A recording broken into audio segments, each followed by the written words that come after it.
No one ever expected the sky to break open like that on the first Saturday of May. Clouds brooded over the Oklahoma countryside, thunder rumbling in a way that rattled the tin roof of the old auction barn and sent sharp nerves through every soul inside. Emma Harper pulled her battered gray minivan into a muddy parking spot, glancing in the rear view at her daughter Olivia, who sat silent, hands folded over the wheels of her chair, her brown hair tucked behind an ear. For a moment, Emma hesitated. This wasn't what she'd planned for their weekend. She only wanted a distraction for them both, something different to fill the empty hours left behind by her husband's absence, but as she watched Olivia's eyes drift across the rain-streaked window toward the crowded auction ring, Emma steeled herself. Maybe this was the right call after all. With a deep breath, she gathered Olivia's raincoat, unfolded her chair, and they made their way toward the commotion inside, boots squelching in the thick Oklahoma mud. The air inside the barn crackled with tension. Sharp barks of auctioneers bounced off the wooden rafters, and the sweet, pungent smell of hay mixed with sweat and nervous energy. Horses of every color shifted uneasily in their pens, their owners whispering promises, children running between legs with sticky fingers and wide eyes. Emma pushed Olivia toward the front, weaving through the crowd until they found a spot along the rail, close enough for Olivia to see but not so close as to draw attention. "Mom, look!" Olivia whispered, her eyes wide with a mixture of excitement and longing. Emma followed her gaze to a chestnut mare parading proudly around the ring, muscles rippling, mane brushed to perfection.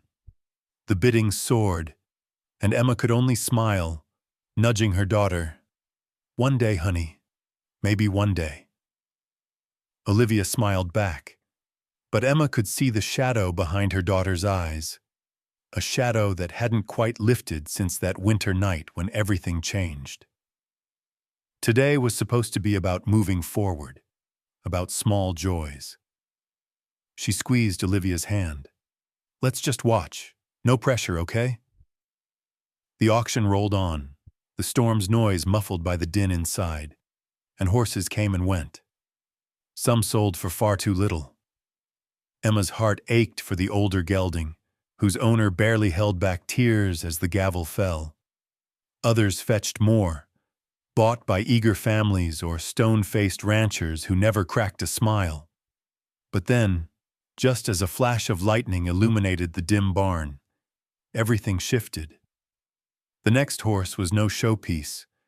A trembling, mud-splattered colt was shoved roughly into the ring, his head low, legs shaking with exhaustion. There were murmurs from the crowd. "Looks half dead. Probably wild. Wouldn't touch him."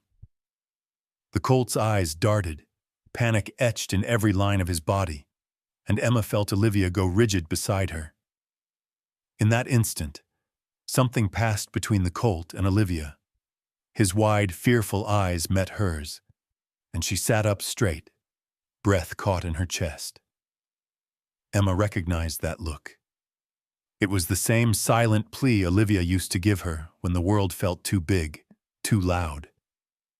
The auctioneer tried to joke, "One man's trash, folks. What'll you give for this sorry fellow?" A few low, cruel laughs rippled through the crowd.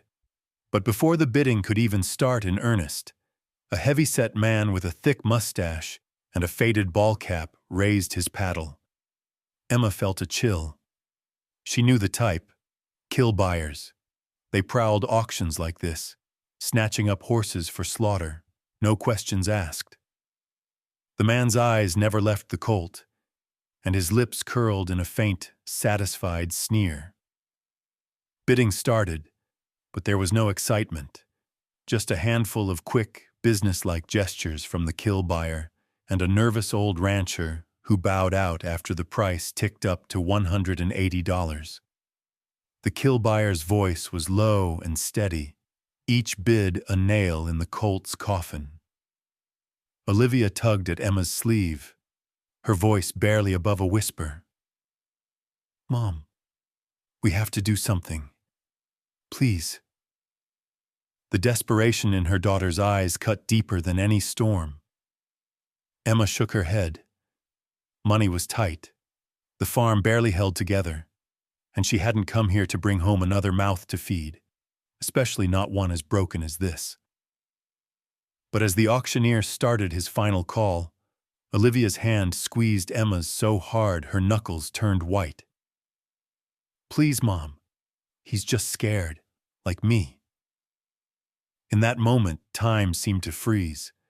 Emma saw herself in that colt, lost, frightened, thrown into chaos after everything she'd known was ripped away. What if someone had turned their back on Olivia, or on her, when they needed a lifeline most? She looked up. The kill buyer grinned, sensing victory. Going once, going twice. Emma felt her heart race, her voice catching. 200! The barn fell silent. Heads turned.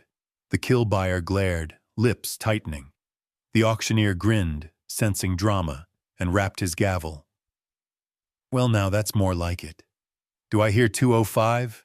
The kill buyer shot back immediately. 205. Emma hesitated, hands trembling, Olivia's gaze locked with hers. 210. She almost didn't recognize her own voice. Strong, determined, echoing through the barn. The back and forth was furious, the bidding ratcheting higher with each angry glance from the kill buyer. At $249, Emma felt sweat bead on her brow, her bank account screaming in protest. 250, the kill buyer said, teeth gritted. The auctioneer looked at Emma, a question in his eyes. Olivia's hand found Emma's. Don't let him win, Mom. Emma's voice was barely a whisper. 251. A hush fell over the barn. The kill buyer's face turned red, fury rising, but he didn't bid again. The auctioneer slammed his gavel down. Sold for 251 to the brave lady in front. The crowd broke into murmurs, some surprised, some quietly impressed, a few shaking their heads. Olivia beamed, her eyes bright for the first time in months. Emma, breathless, leaned down, her lips brushing her daughter's forehead. We did it, honey. But as the crowd dispersed, and the rain pounded even harder outside, Emma couldn't shake the feeling that they'd just crossed a line that couldn't be uncrossed. She caught the kill buyer's glare as he shouldered his way through the crowd, muttering under his breath. The colt stood trembling as a handler unclipped his halter, and for a heartbeat, the only sound was the drumming rain and the distant roll of thunder. Emma moved to Olivia's side, squeezing her hand tight, both of them watching as the colt was led out of the ring, head high now, if only for a moment, as if he sensed something had shifted in his world too. Emma swallowed, the weight of her decision pressing down on her chest. She had no idea what waited for them at home, or if she'd just brought even more trouble onto their fragile little family. But as she looked at Olivia's joyful, hopeful face, she knew she wouldn't turn back. Not now. Not ever.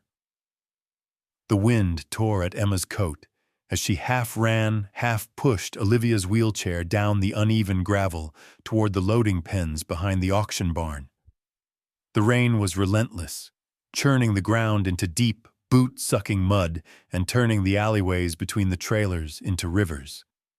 Emma kept glancing back, nerves high after the heated auction. Olivia, soaked but grinning, clutched a cheap plastic lead rope in her lap, her eyes fixed on the trembling colt as he was led out of the ring by a thin teenage boy in a red poncho. The colt's flanks heaved, eyes rolling at every shadow, but Olivia's gaze never wavered. Let's get him home, Mom, Olivia whispered, voice full of hope. Emma nodded, though her gut twisted with worry.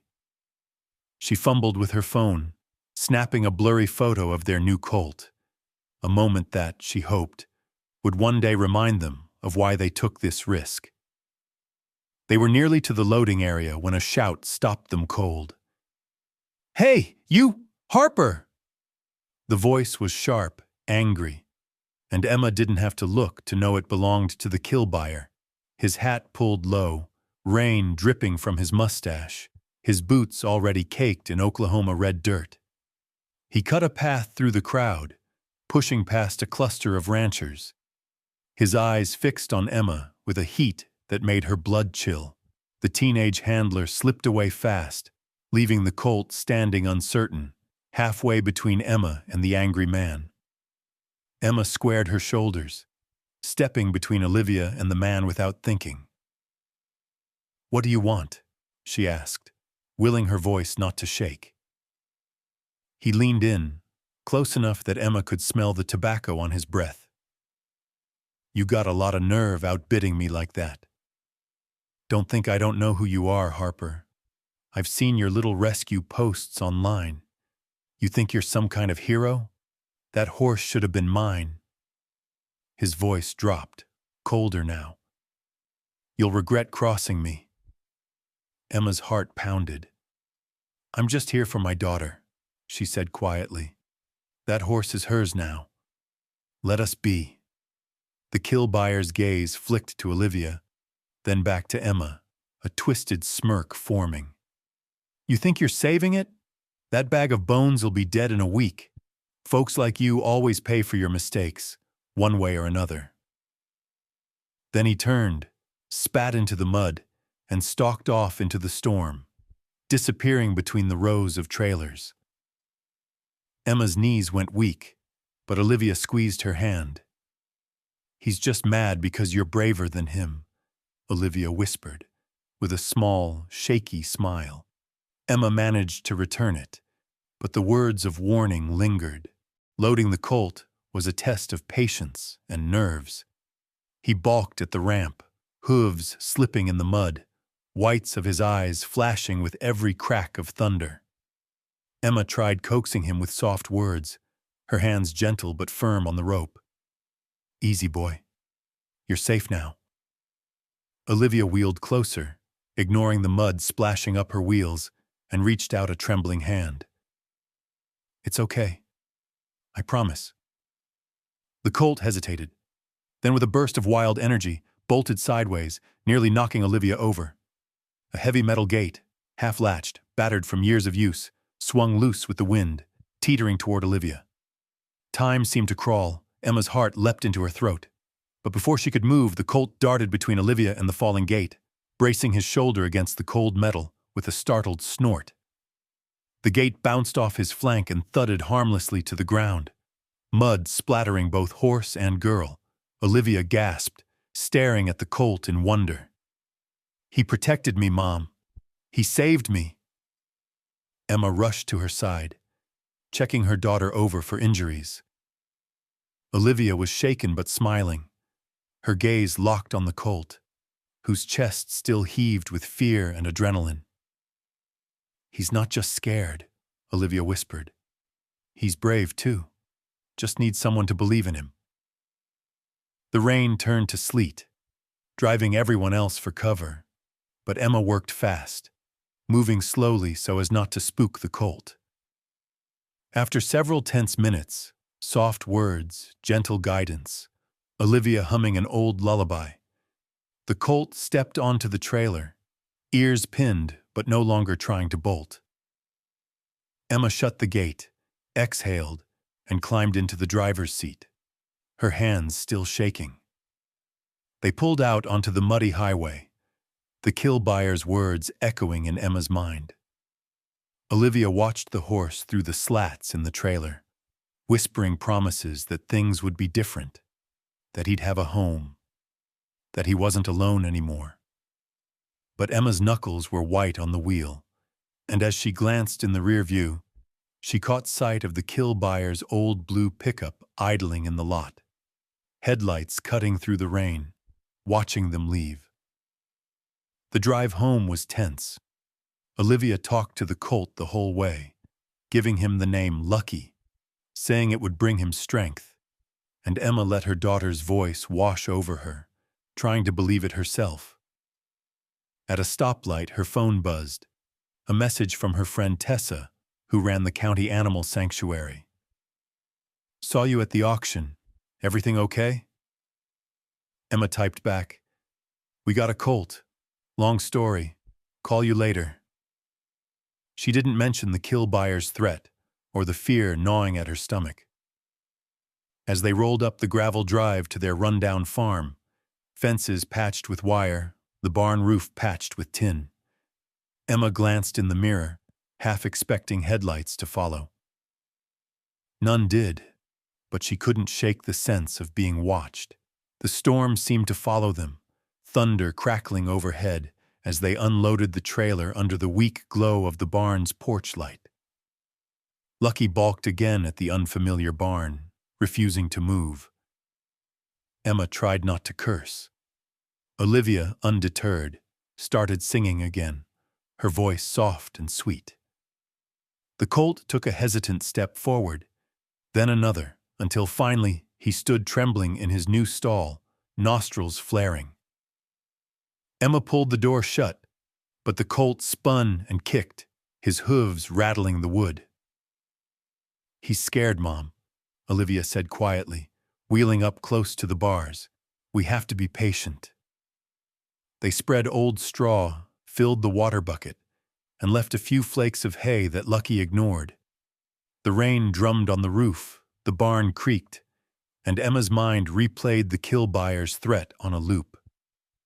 As she carried Olivia back to the house, she double-checked the locks, checked again, and finally collapsed onto the worn couch, exhaustion pulling her down.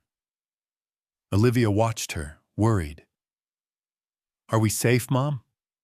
Emma pulled her daughter close, brushing damp hair off her forehead. "We're safe," she whispered, but she wasn't sure she believed it.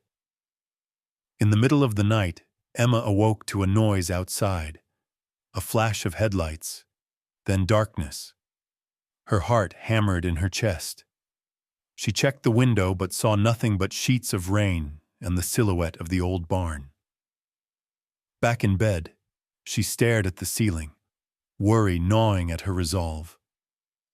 Morning came, gray and cold. Olivia was up early, eager to see Lucky, already bundled in her old rain jacket. As they stepped into the barn, the colt shied from the light, but he didn't bolt. Olivia whispered to him, patient and gentle. Emma, for the first time since the auction, felt a small flicker of hope. Maybe against the odds, they could do this, but as she glanced out at the muddy yard, hoofprints tracking up to the barn, a tire mark she didn't recognize, Emma's resolve hardened. The threat was still out there, waiting. And so was the storm. The Oklahoma sky was washed gray with clouds when Emma wheeled Olivia out to the barn the next morning. The storm had passed, but a hush hung over the fields, broken only by the far-off calls of crows and the occasional rumble of a distant truck on the highway. The world felt heavy, sodden, and uncertain, as if it was holding its breath, waiting to see what would happen next. Emma's boots squished through the wet grass. She could still feel the phantom sting of the kill buyer's words, and as she glanced around the property, she caught herself searching for movement in the tree line. But all she saw were the silhouettes of cottonwoods and the empty stretch of pasture beyond.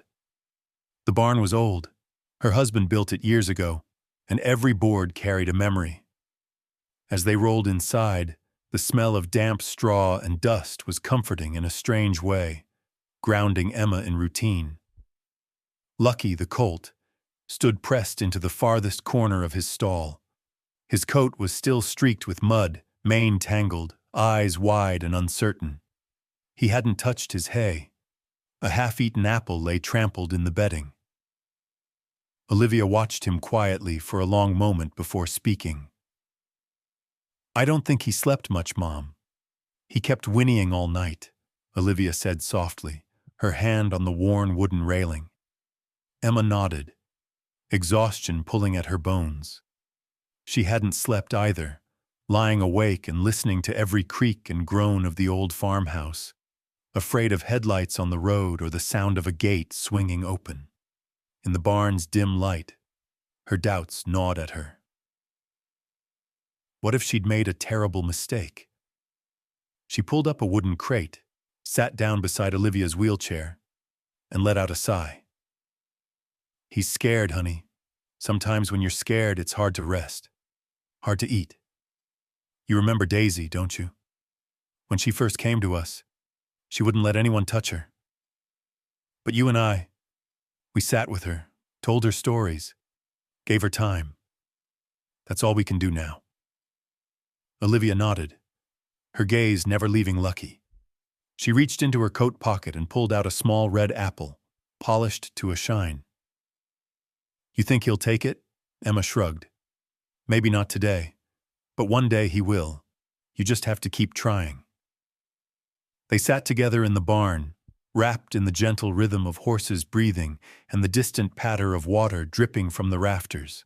Emma told Olivia stories about her own childhood horse, a mare named Bluebell, who had once run wild across these very fields, who taught Emma how to trust and how to fall and get back up again. Olivia listened, smiling sometimes, laughing at the image of her mother tumbling off into a muddy creek or chasing a runaway pony through the orchard. With every story, the barn felt a little warmer, the shadows a little less sharp. Hours passed. Olivia tried again and again to coax Lucky closer, holding out the apple, her voice as soft as a breeze. But the colt shied away from every movement, his sides heaving. Emma busied herself mucking stalls, mending a broken fence rail, keeping one eye always on the drive. Every so often, she'd check her phone for messages from Tessa, half hoping her friend would have advice or just a reassuring word. But all she found were old texts and the silence of the world outside. By noon, frustration had begun to fray Emma's nerves.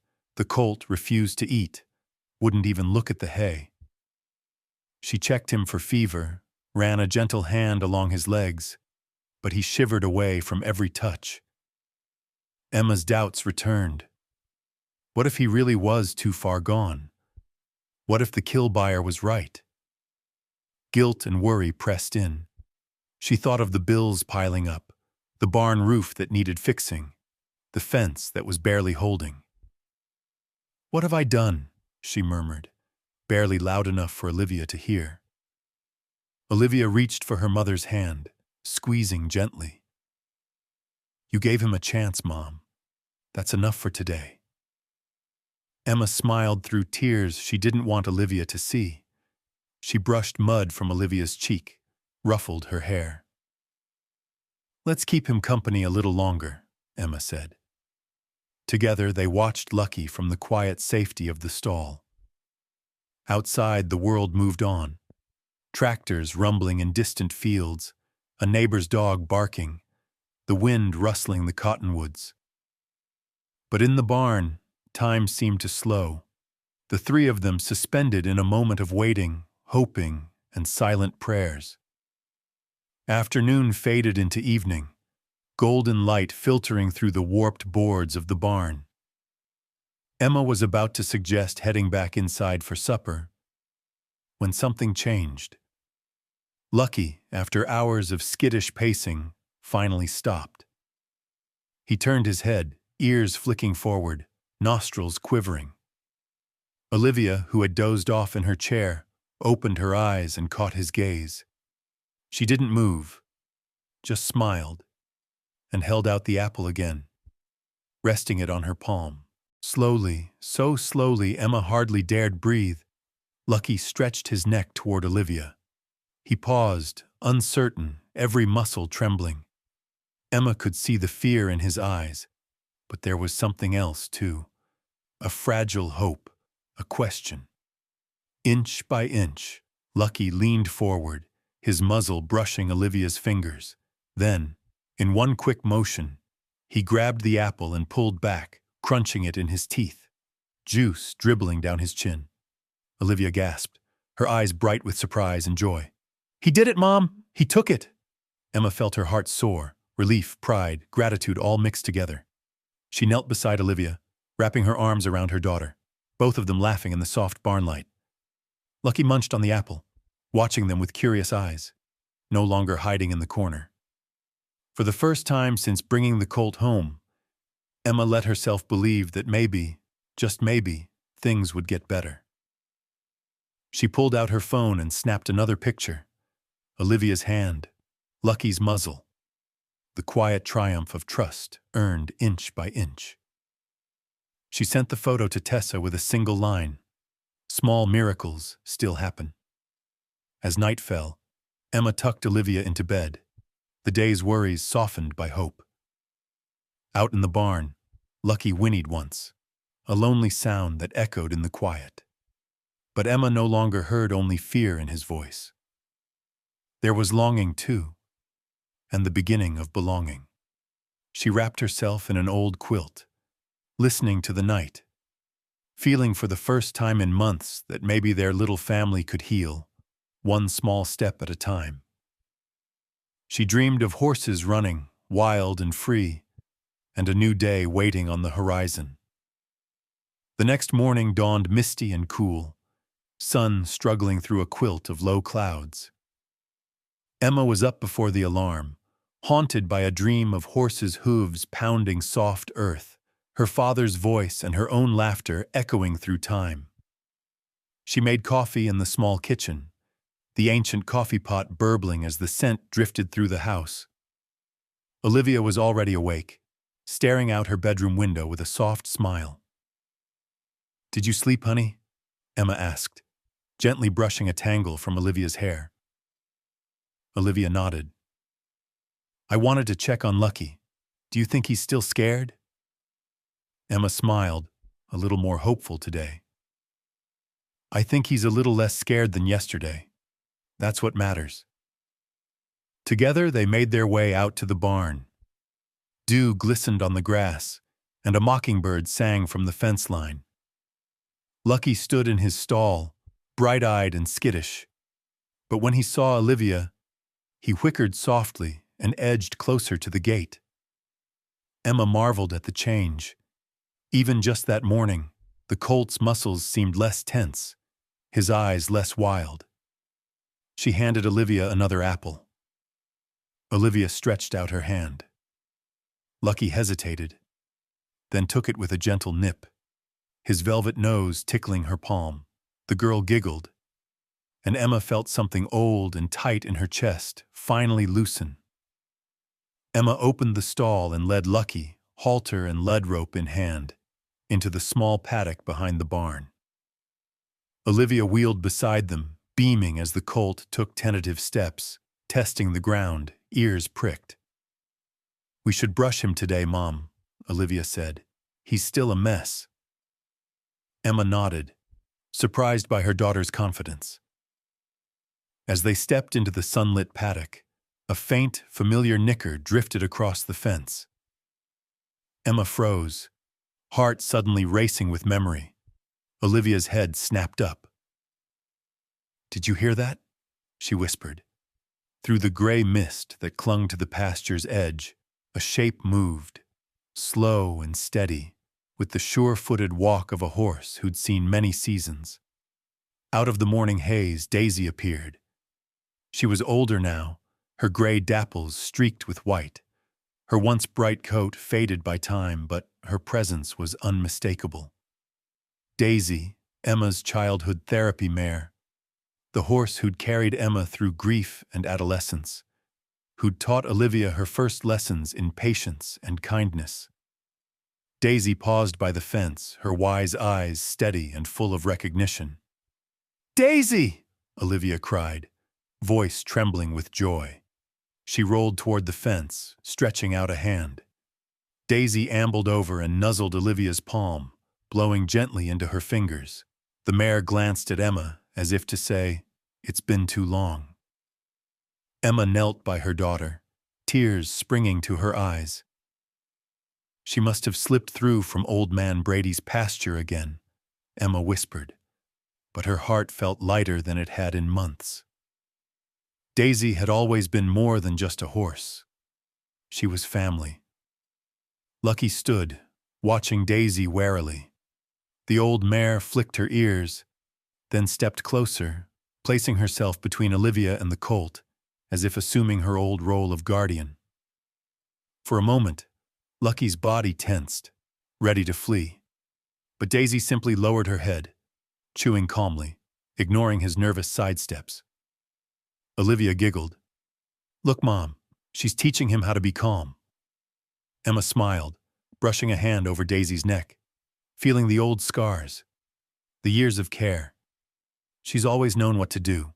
With Daisy standing guard, Lucky ventured closer to Olivia, drawn by her laughter and the safety in the older mare's steady presence. Emma watched, awed, as her daughter gently brushed Lucky's muddy coat with long, careful strokes, Daisy occasionally nudging the colt, as if to remind him he was safe. The morning passed in quiet harmony, the kind that rarely visited their home since Emma's husband had died. Later, Emma led Daisy to the barn, where she found an old halter and slipped it over the mare's familiar face. "You came back to us right when we needed you," Emma whispered, pressing her forehead to Daisy's. The mare blew softly, her warm breath a balm for Emma's lingering fear. Inside the barn, Olivia told Lucky stories about Daisy, how she'd once gotten stuck in a pond chasing ducks, how she'd let Olivia braid flowers into her mane every spring, how she'd stood still for hours while Emma wept into her side the day her father died. Lucky listened, his eyes curious and gentle. Daisy lay down beside the colt, her body forming a protective crescent. Olivia giggled, lying beside her, and for a moment, the barn was filled with the kind of laughter Emma thought she might never hear again. That afternoon, Emma called Tessa and told her about Daisy's return and Lucky's slow progress. "It's like she knew we needed her," Emma said, voice trembling. Tessa laughed softly. "Old mares always know. They carry more wisdom than we do." For the first time since the auction, Emma allowed herself to hope that things might change. Daisy's presence brought comfort not only to Lucky and Olivia, but to Emma too, a reminder of the strength that comes from family, however patchwork and battered it might be. As dusk fell, the family sat together in the barn. Olivia, curled up beside Daisy, stroked Lucky's mane. Emma rested against a bale of hay, watching her daughter's eyelids grow heavy, listening to the peaceful sounds of horses breathing, the world quiet at last. The storms of the past days, both real and imagined, felt distant now, held at bay by the circle of love in their old, drafty barn. That night, as Emma tucked Olivia into bed, Olivia whispered, "Mom, I think Daisy came home because she knew Lucky and I needed her. Maybe she needs us too." Emma smiled, brushing hair from Olivia's brow. "Maybe we all need each other right now," she said softly. Emma stood at the window long after Olivia fell asleep, watching Daisy and Lucky grazing together by the moonlight. Hope, fragile, stubborn, and fierce, took root again in her heart. Their family, such as it was growing stronger, one returned friend and rescued colt at a time. And for the first time in a long while, Emma truly believed that they might be okay. By the middle of the week, Emma's small farm was beginning to hum with cautious hope. The mornings started earlier, with Olivia eager to greet Daisy and Lucky in the paddock before breakfast. The colt, while still nervous, let Olivia brush him and even started eating from her hand with more confidence.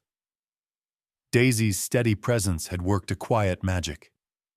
Lucky would press close to the older mare whenever he was startled, and Olivia would giggle at their gentle, silent conversations. Emma found herself working harder than ever. She patched fence lines, swept the barn, kept a close eye on the farm's battered gates and sheds. Her worries had not disappeared. Each evening, as the sun dipped below the trees, she'd catch herself scanning the horizon, waiting for trouble. But the laughter in Olivia's voice, the softness in Lucky's eyes, and Daisy's patient, knowing gaze made it easier to breathe. Sometimes she even dared to dream of normalcy. It was Friday afternoon, under a high, cloudless sky, when everything began to unravel. Emma had just finished mucking out Daisy's stall, sweat glistening on her brow, when she heard the first shout from the field. "Cows are loose! They're in the creek again!" The voice belonged to her neighbor's teenage son, running breathless up the driveway. Emma dropped her pitchfork and bolted outside. Sure enough, a half-dozen of her cattle were wandering aimlessly along the muddy banks of the creek that bordered their property, trampling the new grass and heading straight for the road. Emma's heart thudded in her chest. "How'd they get out?" she muttered, racing to the south fence line. Her boots sank in soft earth as she found the answer. 3 strands of barbed wire had been cut clean, as if with bolt cutters. The fence posts had been yanked at an angle, and muddy tire tracks led straight from the property's edge into the woods beyond. Emma felt a chill crawl down her spine. "Mom," Olivia called from the barn, worry in her voice. Emma forced herself to sound calm. "Stay near the house, honey. I'll be right back." She grabbed a coil of wire and set to work repairing the breach, sweat and anger mixing in her veins. By the time Emma had wrangled the cows back inside and patched the fence, dusk was falling and her hands were raw and bleeding. She scanned the woods, searching for movement, listening for the rumble of a truck or the snap of a twig. The only sound was the distant croak of frogs and the restless chirping of crickets. But Emma knew. The message was clear. Someone had come onto her land. Someone who wanted her to feel unsafe. Her hands shaking, Emma called Tessa. "He's been here, Tess. The fence is cut. He let the cattle out, and there's tire tracks I don't recognize. I think it's the kill buyer from the auction." Her friend's voice was firm and calm. "Lock everything up tight. I'll come by in the morning and help you check the rest of the property. Don't let Olivia out of your sight, okay?" After dinner, Emma double-checked every door and window, bolted the barn, and brought Lucky and Daisy into the safest stall. She tried to hide her anxiety from Olivia, but the girl saw through her mother's forced smiles. "Is someone trying to hurt us?" Olivia asked in a small voice as Emma tucked her into bed. Emma hesitated, brushing hair from Olivia's forehead. "Some people get angry when they don't get their way, honey. But we're not alone. We have each other. We have Tessa. We have Daisy and Lucky." Olivia nodded, trusting her mother's strength. But trouble was not finished with them yet. That night, a hot wind rattled the barn doors. Somewhere in the distance, a dog barked. Emma, restless and unable to sleep, sat at the kitchen table, staring at her phone. At midnight, she heard the squeal of brakes from the lane. Her heart thundered as she rushed to the window, but saw only the red taillights of a pickup disappearing down the dirt road. The next morning brought a new wave of worry. Olivia was nowhere to be found. Emma's panic surged as she searched the house and yard, calling her daughter's name. Daisy whinnied anxiously from the paddock, Lucky circling beside her. Emma's voice grew hoarse, desperation tightening her chest. She sprinted across the yard, calling for Tessa, who had just arrived, coffee mug in hand. "She's gone, Tess. I can't find Olivia." The two women raced into the woods, following faint wheelchair tracks through the dew-soaked grass. Emma's breath came in gasps. "Olivia! Olivia!" The woods swallowed her voice. For agonizing minutes, there was nothing but the slap of branches against her legs, the pounding of her heart, and the dread that something unthinkable had happened. Suddenly, Emma heard a distant, high-pitched scream. Olivia's voice. She crashed through the underbrush, Tessa right behind her, and burst into a small clearing near the creek. There, in the dappled shade, was Olivia, her wheelchair stuck against a root, her face white with fear. But she was not alone. A stray, snarling dog, ribs showing, eyes wild, lunged at the girl, teeth bared. Between Olivia and the dog stood Daisy and Lucky, side by side, forming a living wall. Daisy planted her hooves, ears pinned, while Lucky, though trembling, snorted and kicked at the ground. The dog circled, barking and snapping, but every time it lunged, Daisy stomped, and Lucky bared his teeth, driving it back. Emma scooped up a fallen branch and charged, swinging with all her strength, yelling until her throat burned. Tessa shouted too, and together they chased the dog off, deep into the woods. Emma dropped to her knees by Olivia, sobbing with relief as she checked for bites or bruises. Olivia hugged her fiercely, whispering, "Daisy and Lucky protected me, Mom. They wouldn't let the dog get close." Emma pulled her daughter close, her fear giving way to a surge of gratitude and awe. She looked at Daisy, at Lucky, and realized just how much these animals had given to her family in such a short time.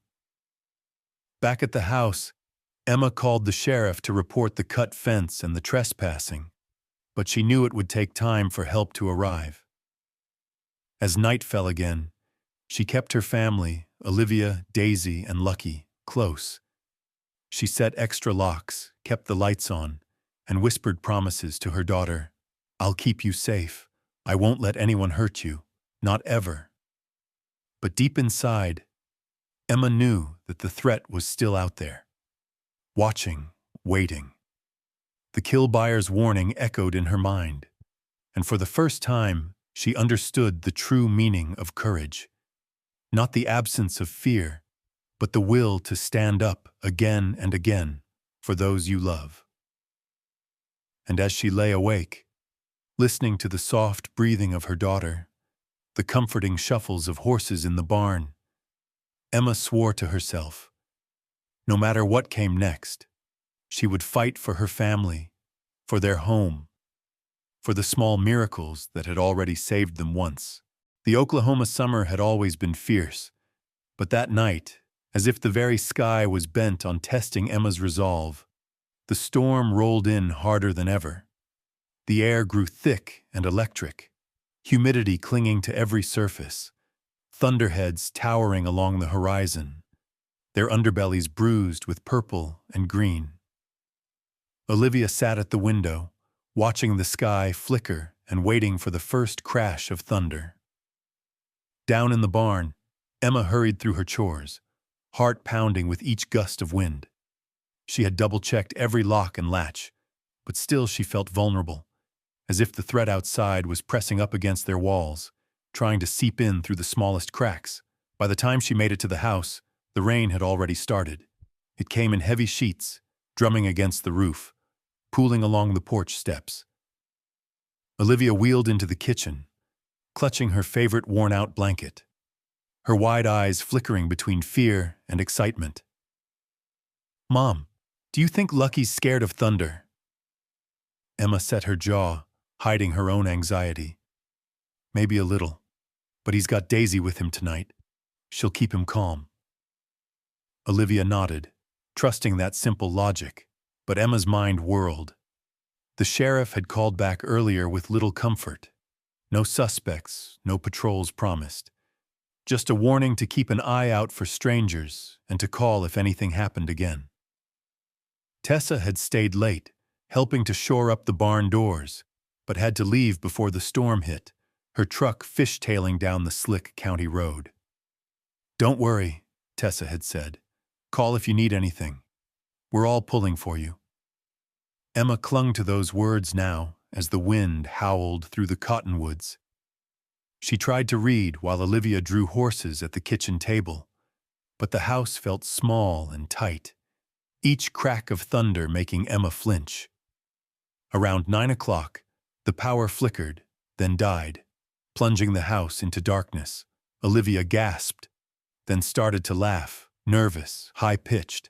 "Mom, it's spooky!" Emma fumbled for the flashlight in the drawer, flicked it on, and forced a grin. "Just a storm, honey. We've weathered worse, right?" But the unease wouldn't leave her. The barn was only 30 yards from the back door, but it felt like a world away in that moment. She found herself peering through the rain-lashed window, searching for any sign of movement. A shadow, a figure, the glint of headlights on the old lane. Nothing but the lashing rain and the angry wind. Suddenly, through the downpour, came the shrill whinny of a horse, a sound so desperate, so sharp, that Emma's heart nearly stopped. Olivia looked up, alarmed. "That's Lucky, Mom, he sounds scared." Emma didn't hesitate. She grabbed her coat, jammed her feet into boots, and told Olivia to stay by the window, then sprinted into the storm, flashlight bobbing wildly. The rain soaked her in seconds, her breath coming in cold gasps. She fumbled with the barn door, shoving it open against the wind. Inside, Daisy and Lucky were in a panic. Daisy circling protectively, her eyes wild, while Lucky spun in his stall, his hind legs skidding dangerously on the slick straw. Emma's heart leapt into her throat as she saw it. Lucky had slipped and fallen, his back leg twisted at an unnatural angle, mud and blood streaking his coat. He scrambled to rise, panic making it worse, and Emma threw herself into the stall, shouting over the storm. "Easy, easy, boy, I'm here!" But Lucky wouldn't settle. His breaths came ragged and fast, and every movement made him whimper in pain. Emma reached for her phone, but it was dead, the battery drained by the blackout. For a moment, despair washed over her. No help, no light. Just her and a wounded, terrified colt, and the rage of the storm. Olivia's voice, thin but determined, called from the doorway. "Mom, I have your old phone. It has Tessa's number on it." Emma nearly sobbed with relief as Olivia wheeled in, rain plastering her hair to her face. Emma dialed the vet, Dr. Lee, their neighbor 2 miles down the road. The call barely went through, static crackling, but Dr. Lee's voice was a balm. "I'll be there in 20 minutes. Splints, wraps, whatever you've got. Keep him calm." The next 20 minutes felt endless. Emma and Olivia worked side by side, Emma holding Lucky's head, whispering comfort, Olivia singing softly, an old lullaby that Emma remembered from her own childhood. Daisy pressed close, nuzzling Lucky's neck, her calm presence a lifeline for the panicked colt. Thunder rattled the roof. Lightning lit up the barn like midday, but inside, the family clung together, united by fear and hope. Dr. Lee arrived, her headlights blazing through the downpour. She strode in with a calm, quiet authority, her raincoat flapping and her boots caked in mud. Together, the 3 women and Olivia worked to splint Lucky's leg, Dr. Lee's hands steady, Emma's fierce, Olivia's soft. Lucky struggled, but Daisy stood close, her nose against his flank, her eyes telling him, "Trust them, you're safe." It was after midnight when Dr. Lee finished, satisfied that the leg was only sprained, not broken. "He'll be shaky, but he'll walk again. Just give him time." She squeezed Emma's shoulder, packed her bag, and left them alone in the quiet barn. The storm had passed, leaving only the soft patter of rain and the smell of wet earth. Exhausted, Emma and Olivia collapsed onto a pile of hay, Daisy lying down nearby.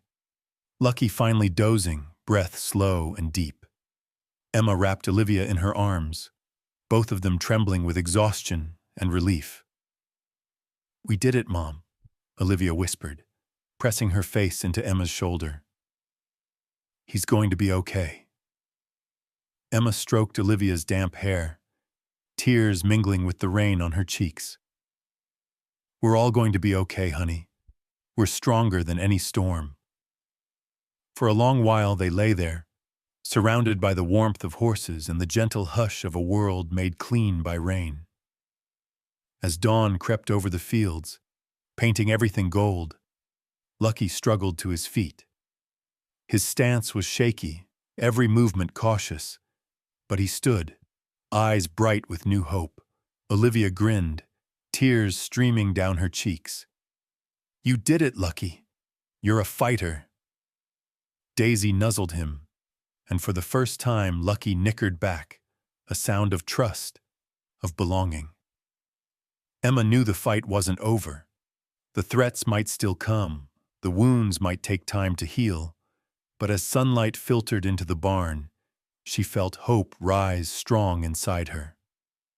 They had weathered the storm together. For the first time in a long while, she believed they truly could face whatever came next. The sun rose bright and clean after the storm, slicing through the barn windows in golden beams that seemed to promise a fresh start. For the first time in days, Emma felt something like optimism. Fragile, maybe, but real. Lucky was on his feet, his injured leg wrapped in a careful splint, Daisy keeping constant watch. Olivia woke on the hay beside her mother, yawned, and stretched her arms to the ceiling. "It's so bright, Mom," she whispered, blinking at the new day. Emma smiled, brushing Olivia's tangled hair from her eyes. "We made it through."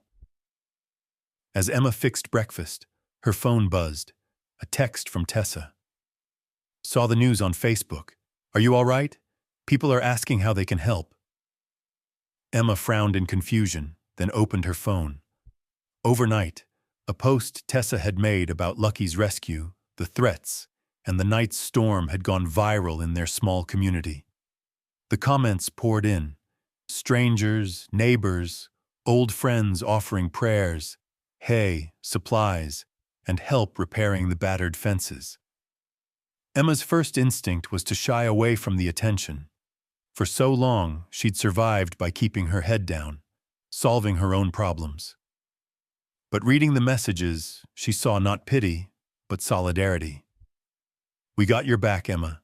Let us know when you need extra hands. You're not alone." Olivia read over her shoulder, eyes shining. "Mom, they care about Lucky and about us." That morning, the first truck rolled up before breakfast was finished. It was Mrs. Rodriguez from the church, with 2 sons and a bed full of fence posts and tools. "You just tell us where the worst damage is," she said, clapping Emma on the back, "and we'll get started." Before Emma could protest, more vehicles arrived. A neighbor's teenage kids hauling bags of feed. An older couple from town carrying buckets of nails and extra wire. Someone brought donuts and thermoses of hot coffee. Someone else came with a first aid kit and homemade bread. Within an hour, the farm was buzzing with the sounds of work and laughter. The old, battered fences were pulled up and replaced, posts hammered in straight and true. Olivia, beaming with delight, rolled along the fence line with Lucky at her side, Daisy watching with her wise, steady gaze. "He's the bravest horse in Oklahoma," one volunteer said, reaching out to stroke Lucky's muzzle. "You all are. It takes guts to stand up to a bully like that kill-buyer." Emma found herself overwhelmed, not just by the noise and bustle, but by the steady current of kindness. She watched as Tessa organized the chaos, matching people to jobs, making sure no one felt left out. By lunchtime, the worst of the damage was repaired. Emma stood by the barn, tears pricking her eyes, gratitude swelling in her chest. "Thank you," she said, voice trembling, to the crowd of neighbors and strangers. "We couldn't have done this alone." Tessa slung an arm around Emma's shoulders. "You don't have to do it alone anymore. Let people show up for you, just like you did for Lucky." Emma nodded, suddenly realizing how hungry she was for that sense of belonging, of community. For too long, she'd carried everything on her own. But Tessa wasn't finished. "We should make this bigger," she said. "We'll do a fundraiser, Let's show the whole county what rescue really looks like. She pulled out her phone and started making calls, organizing a sanctuary benefit for the weekend. Emma was swept along by Tessa's enthusiasm, only half believing what was happening. That afternoon, the local news van pulled up, a young reporter eager for a story about resilience and hope. Emma, nervous at first, found herself speaking openly about the auction, about the threats, about Lucky's courage and Olivia's faith. Olivia, bright-eyed and confident, showed off Lucky's splint and told the camera how Daisy had come home at just the right moment. "We were scared," she said, "but we kept trying. And now Lucky's not just ours. He belongs to everyone who cares." The story spread. Donations rolled in, a load of hay from a farmer 3 towns over, new blankets from a tack shop, cash to help pay the vet bills. Volunteers called to ask about other rescues. Some offered to foster horses or help transport animals. It was as if a dam had broken, and all the quiet kindness in the county came rushing in. On Saturday, the sanctuary fundraiser was held under the bright blue sky. There were tables of baked goods, a silent auction, pony rides for kids, and music from a local band. Emma was shy at first, but the warmth of the crowd melted her reserve. Lucky and Daisy were the stars. Children clustered around the paddock, watching as Olivia led Lucky in slow, careful circles, Tessa narrating their story to anyone who would listen. Neighbors brought their own rescue animals, dogs, cats, even a goat with a crooked horn. People lingered, swapping stories and tips, sharing more than just supplies. They were sharing hope.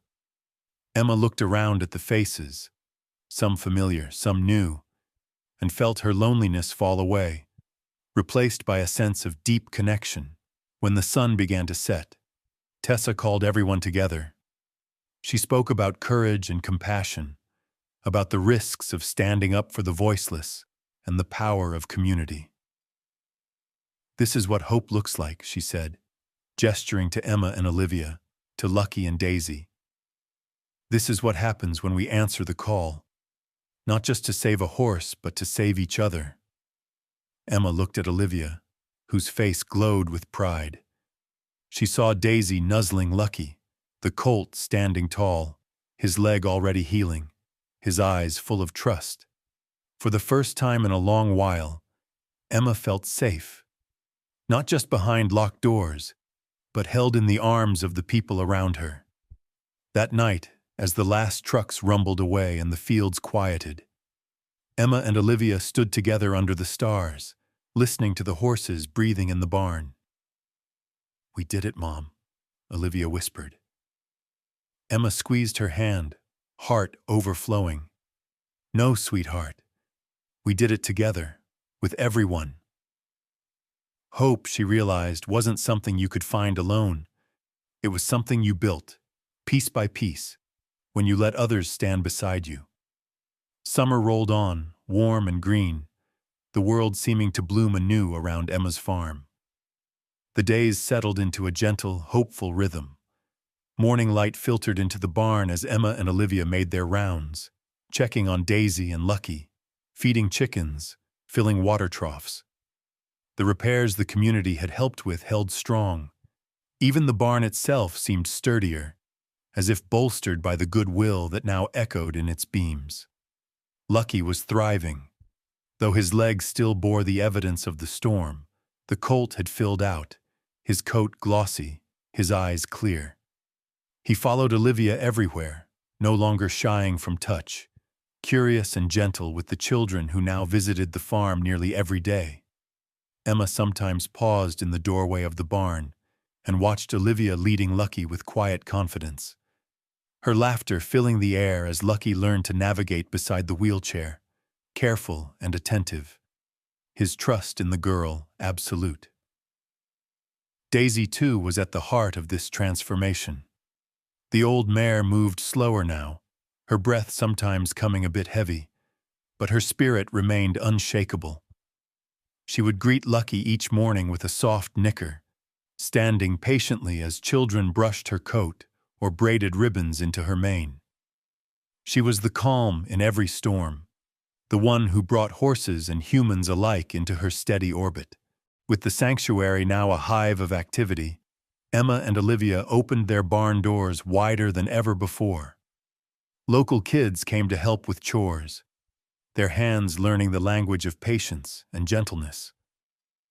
Some were shy, some loud and bursting with energy, but all found comfort among the horses.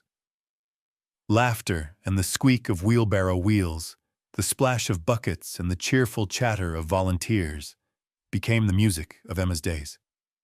One afternoon, Tessa arrived with a group of schoolchildren for a field trip. Emma watched as the kids circled Daisy, quieting instinctively in her presence. Tessa crouched beside one little boy who was struggling with fear.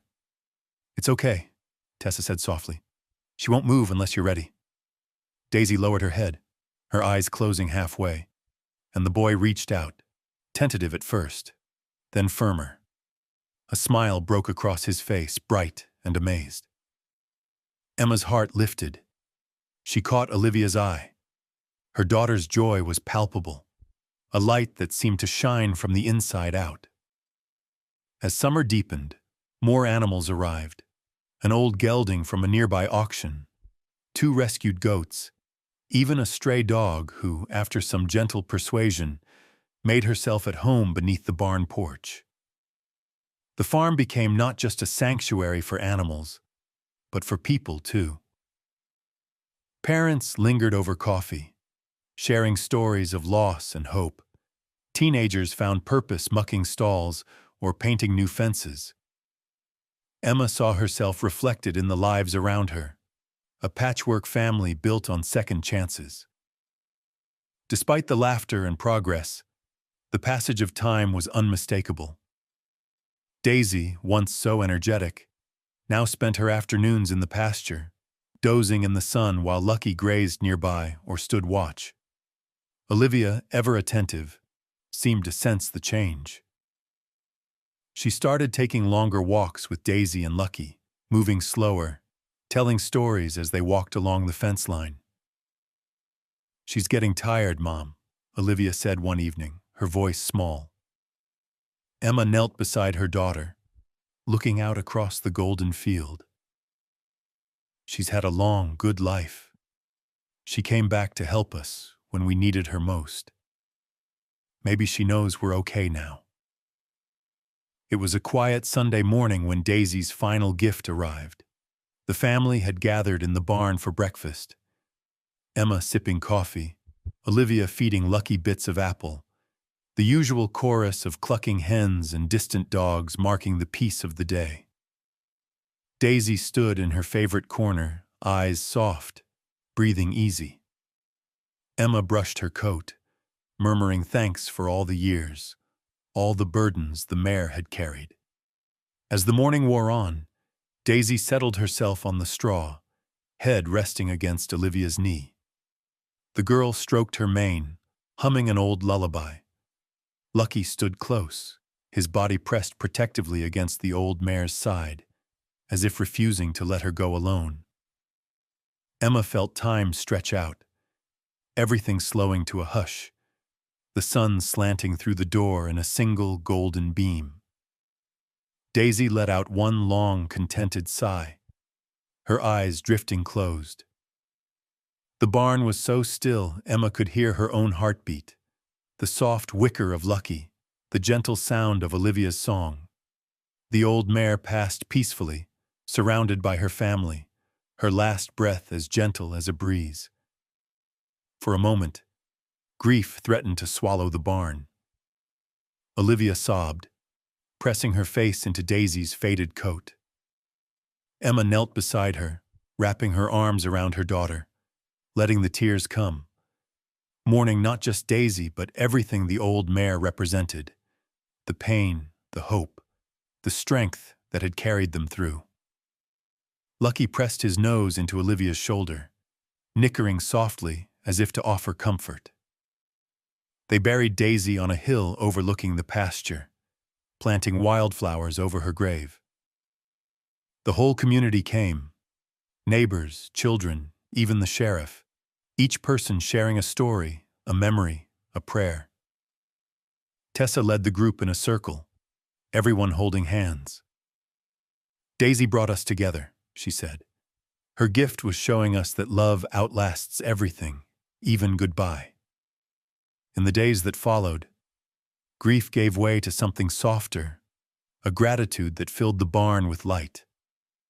Olivia found herself telling Daisy's stories to every child who visited, her voice steady, her eyes shining with memory. Lucky grew stronger, guiding new rescues and new visitors with a quiet wisdom all his own. Emma felt her own wounds healing as she poured her love into the sanctuary, building, mending, teaching, learning. The barn became a place of laughter and second chances, a place where sorrow was always met with kindness, where love never ended but simply changed its shape. As Emma watched Olivia and Lucky leading a group of children down the path, the sun dipping low and painting the fields in gold, she understood. Daisy's spirit lived on in every rescue, every act of courage, every moment of hope that blossomed from the simple choice to answer the call. And in the gentle hush of twilight, with family and friends beside her, Emma knew, finally, deeply, that they had come full circle. The sanctuary was not just a shelter for animals, but a home for hearts in need. Daisy had led them there, and her final gift would never fade. As the seasons began to shift from late summer to the golden promise of autumn, the sanctuary that Emma and Olivia had built with Daisy's help continued to flourish, not just as a refuge for animals, but as a place where people, neighbors, friends, strangers, came to find something lost, something gentle and true. Grief, Emma realized, was never truly finished. It became part of the air she breathed, part of every sunrise and quiet moment alone in the barn. But it was no longer the shadow that swallowed her hope. Instead, it softened her heart, made her more tender to the small miracles of every day. On a crisp September morning, a reporter from the local paper arrived, eager to write a follow-up story about the sanctuary's impact on the community.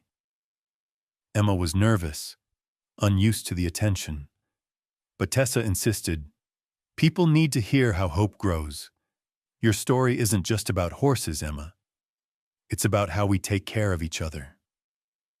The reporter, a soft-spoken woman named Rachel, listened quietly as Emma walked her through the sanctuary, stopping at each pen and paddock to share the names and stories of the animals. Lucky, now strong and graceful; the rescued goats, forever mischievous; the barn cats, content in the sun.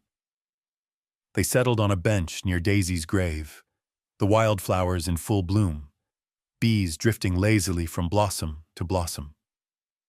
Olivia sat nearby, helping a little girl braid a friendship bracelet. Rachel leaned forward, her notebook balanced on her knee. "Emma, what kept you going when things were at their worst? When you lost your husband, when you lost Daisy, when it all felt impossible?" Emma was silent for a long moment, the memories swirling, pain and beauty, loss and comfort all tangled together. She finally answered, her voice low and steady. "It took a broken colt to remind me. You can't save everyone, but you can choose to show up and give hope. Daisy taught us that courage isn't the absence of fear. It's acting with love, even when you're hurting." Rachel nodded, jotting notes. "A lot of people have read your story online. You've inspired other rescues to start. What would you tell someone who's in that dark place, afraid to try again?" Emma smiled, a little wistfully. "Start small. Listen. To your heart. To the ones who need you. Healing doesn't happen all at once. Sometimes it's just sitting in the barn on a rainy night, telling stories, offering a quiet presence. You'll make mistakes. You'll have days you want to give up. But if you just keep showing up, you find you're not as alone as you thought. Grief doesn't disappear when something new comes along. But by helping others, by helping Lucky, by helping the kids who come here, we heal ourselves too. We honor the ones we've lost by carrying their love forward. As Rachel packed up to leave, she looked around at the sanctuary, the patched fences, the kids laughing in the field, the horses grazing contentedly, and said, "It's more than a farm, Emma. It's a promise kept." Emma watched her go, her words lingering in the soft afternoon air. Later that day, Emma found Olivia sitting in the barn, talking quietly to Lucky. The colt stood still, eyes gentle and wise.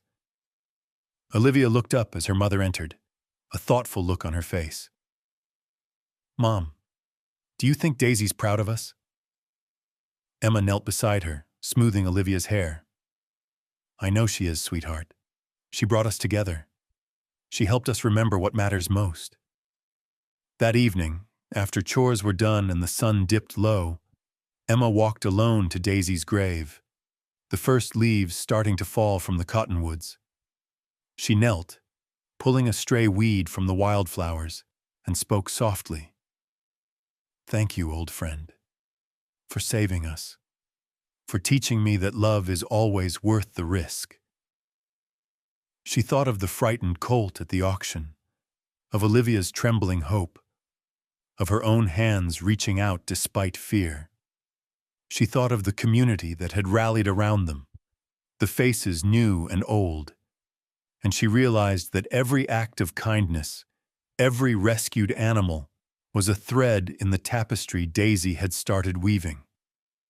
As darkness fell, Emma returned to the house, her heart full. She passed by the barn, pausing to listen.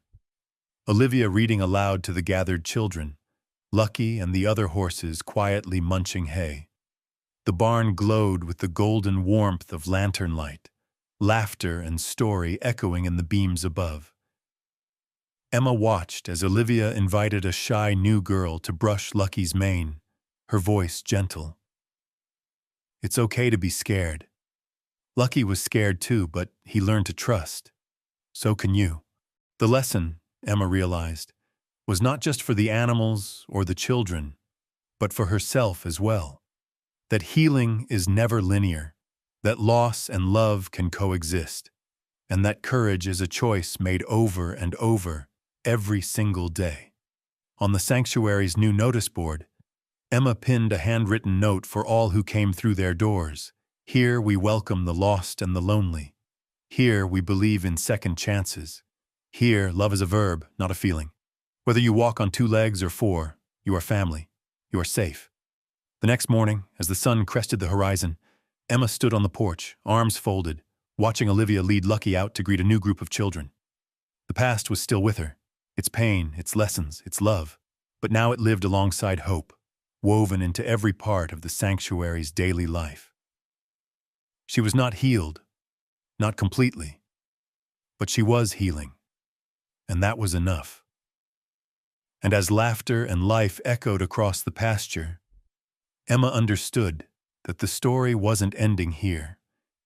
It was only beginning again, carried forward by every act of kindness, every answered call for help, every broken heart willing to try again. The seasons turned, and with every sunrise, Emma's sanctuary, once a weathered farm teetering on the edge, became something greater than she could have imagined. It was no longer just a safe haven for horses. It was a living symbol of how broken things could mend, of how wounds, visible and invisible, could be transformed into places of strength and connection. On a golden morning in late fall, the sanctuary buzzed with new energy. The air was crisp, tinged with the scent of drying hay and wood smoke. Children's laughter carried across the fields. Emma stood by the fence, watching Olivia lead Lucky and 2 new rescues across the pasture, their manes glinting in the sun. Beside them ran a trio of children, one using a walker, one skipping, one shyly holding Lucky's lead. Each found their own rhythm beside the horses, each moving with a freedom that defied their struggles. Emma's heart swelled with pride. Olivia had grown, her confidence blooming in the light of so many small victories. Lucky, once the picture of fear and frailty, moved with quiet assurance, his trust in Olivia unbreakable. He had become, as Tessa said, the beating heart of this place. More than that, Lucky had become a bridge between children who felt different and the hope that they could belong too. That afternoon, the sanctuary hosted an open house. Families spilled onto the grounds, some longtime neighbors, others who had driven hours after hearing the story in the newspaper or on the radio. Emma noticed a pattern. People came first out of curiosity or charity, but they stayed for something deeper. They were drawn to the authenticity, to the honesty of pain shared and hope earned. At the center of it all was Daisy's memory. The wildflowers on her grave flourished, even as autumn crept in, and Emma often found children there, leaving small gifts, a painted rock, a drawing, a note of thanks. For many, Daisy became more than a horse. She was a symbol that healing didn't mean forgetting. It meant loving deeper because of the hurt, not in spite of it. As the day's event drew to a close, Emma gathered everyone beneath the big cottonwood tree at the edge of the pasture. Tessa stood by her side, Olivia in her wheelchair up front, Lucky and the other horses grazing nearby. Emma cleared her throat, nerves fluttering in her chest. But when she saw the expectant faces, so many, so open, she found her words. "I want to thank you all for being here," she began, her voice carrying over the gentle hush. "When Olivia and I first brought Lucky home, I had no idea what would happen. We were scared, grieving, and honestly, I didn't know if we'd make it through. But Daisy reminded me that you can't control what happens to you, but you can control how you respond. She taught me that showing up for someone, even when it's hard, even when you don't know if it will help, is what makes the difference." She paused, glancing down at Olivia, who smiled back with tears in her eyes. True rescue isn't just about saving a life. It's about trust, about giving someone a second chance, even when they've been let down before. It's about building community and letting other people carry your burdens when you can't do it alone.